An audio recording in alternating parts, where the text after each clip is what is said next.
further downhill, shorter in the neck. You want to have some contact in her mouth all the time and then bend your elbows and drive her forward. Soft, elastic arms for her, lots of leg for her, but don't let her fool you into thinking that she needs 18 miles of reins because she doesn't. And then it's going to be, every horse out here, as a reminder, is cluck to trot, kiss to canter. That's going to be more important for Lonnie than it is for Lucky. You can give her a little thump and have her march along. Her walk is super slow and her trot is a little bit better. But a little bit of a thump with your heels, a little tap with the crop. She's not going to punish you for hitting her with the crop, but always do it in the order of squeeze, then cluck, then stick. Okay. Yeah.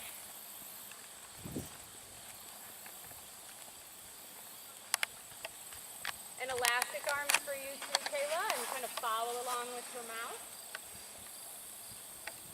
How do those stirrups feel?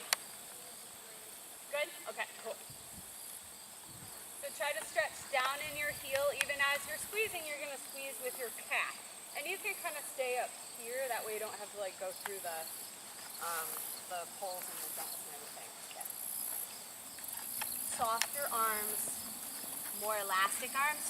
90% of it or 95% of it should be done with your leg and 5% with your hands. Just like when you're riding hunters, you know, you should steer them with your leg, soft following hand.